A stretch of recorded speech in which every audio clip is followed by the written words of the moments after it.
In Part 1, we examined China's unilateral claim about being the first to discover and name the Senkaku Islands.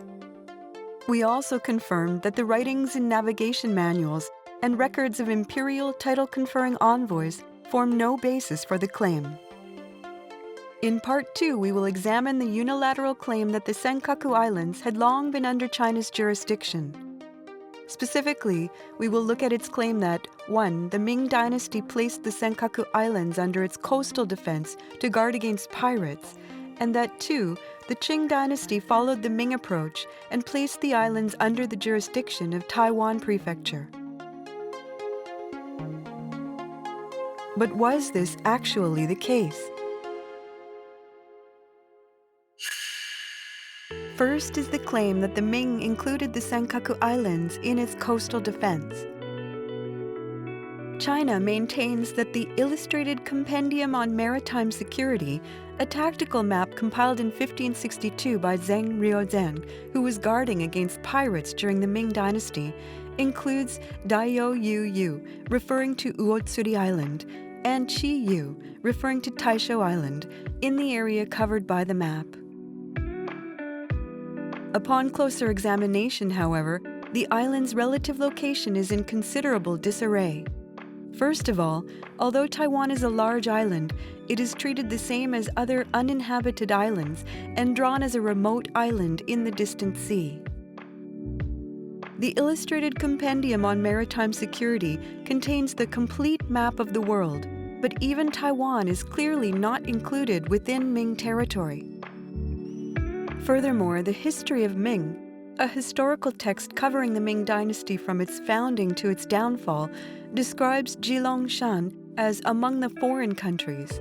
In the time of the Ming, Taiwan was a foreign country.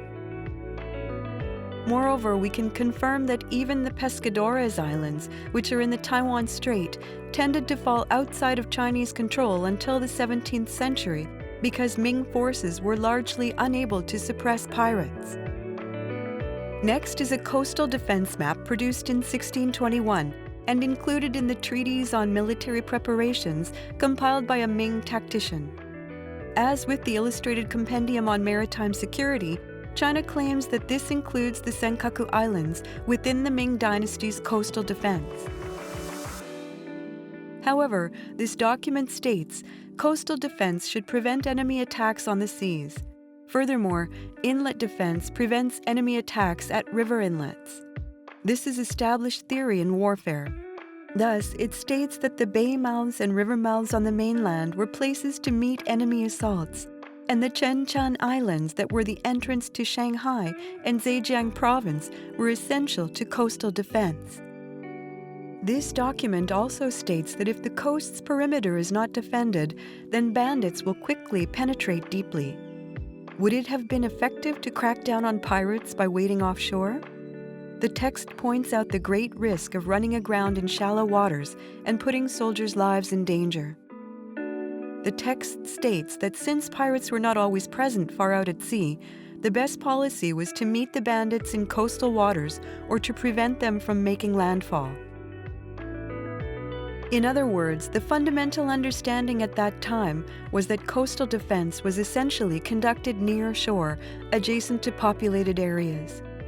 We cannot reason that offshore waters or distant islands were thought of as being within the scope of coastal defense. Therefore, even if the names of the Senkaku Islands are on this text's maps, this shows no more than that the islands were known, and it is completely unthinkable that they were included and administered within the scope of coastal defense.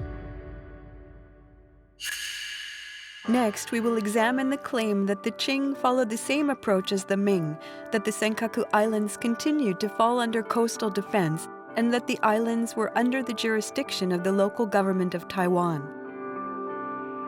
One book China cites is A Tour of Duty in the Taiwan Strait, a geographical text about Taiwan that was written by a Qing official.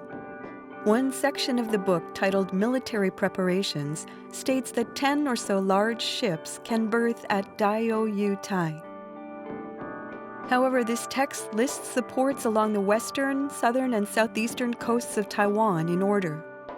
After departing from the present-day city of Kaohsiung and traveling south along the Taiwan Strait coast, the text describes Daoyu Tai as a port between the southernmost tip of Taiwan and present-day Taitung County. Clearly, this does not refer to Uotsuri Island. The final destination of Chongyao refers to Jingpu in Hualien County, where the Xiugulang River enters the sea today. Accordingly, the phrase "a large sea across from the mountains" refers to the Pacific Ocean to the east of the mountains that run between Hualien and Taitung, and it is highly likely that the phrase "the name of the island to the north is Daoyu Tai" refers to Sanshan Tai in Chenggong Township, Taitung County. It could also possibly refer to the port of Hualien. Incidentally, a Republic of China document in 1970 refers to Daoyu Tai as Taitung. And in the first place, the area around Hualien and Taitung was considered Huawai Zidi, meaning lands outside of civilization, and thus beyond Qi control. That is to say, these were lands inhabited by barbarians who did not understand the greatness of the Qing. There is no doubt that this is a vague description about Terra Nullius, which is a land beyond the control of any government.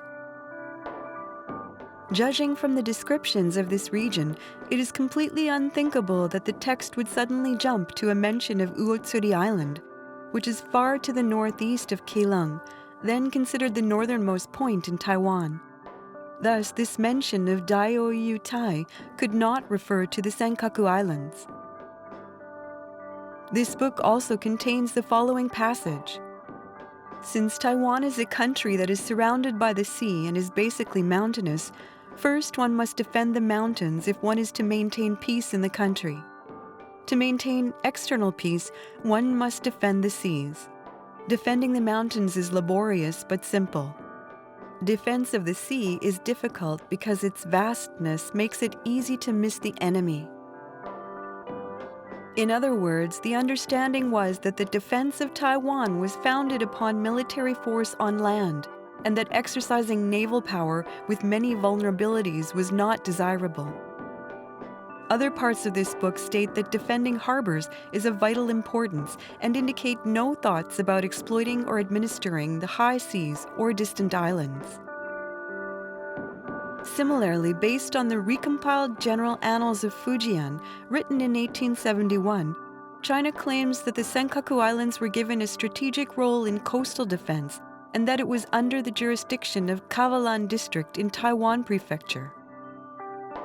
However, the relevant passages in the recompiled General Annals of Fujian are based on those of a tour of duty in the Taiwan Strait, and therefore this mention does not refer to Uotsuri Island.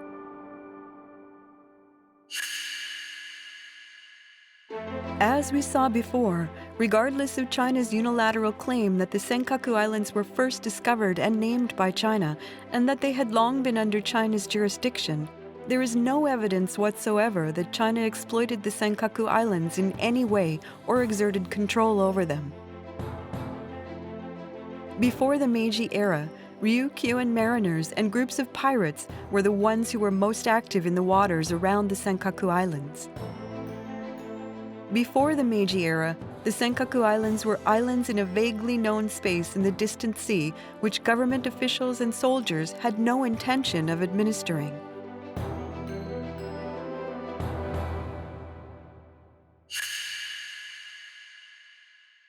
Beginning in the early modern period in the West, sovereign states with valid control over land and citizens came to be, and modern international law emerged to show how sovereign states should govern their relations.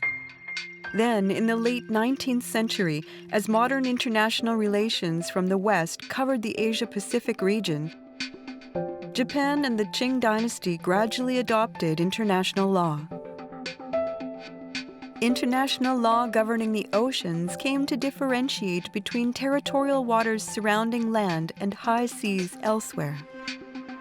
Thus, an issue arose over what countries possessed islands that until then were of uncertain status as to who administered them. Of course, if one country unilaterally annexes a place with competing territorial claims between countries, this will certainly lead to an international dispute.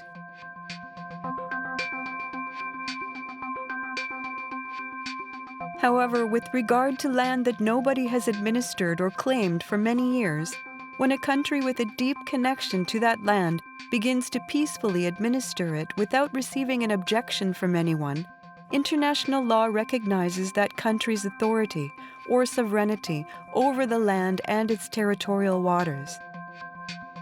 The Meiji government officially made the Senkaku Islands territory of Japan in 1895 because people mainly from Okinawa Prefecture sought to gain profits from marine products and seabirds there.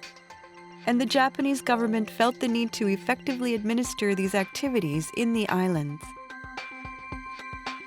After incorporating the Senkaku Islands into its territory, Japan openly lent the land to private citizens, issued permits, designated addresses, registered land, and performed various other administrative actions.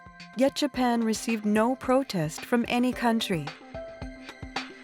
There was a time after World War II when the United States exercised control over Okinawa Prefecture, including the Senkaku Islands, but territorial sovereignty of the prefecture remained in Japan.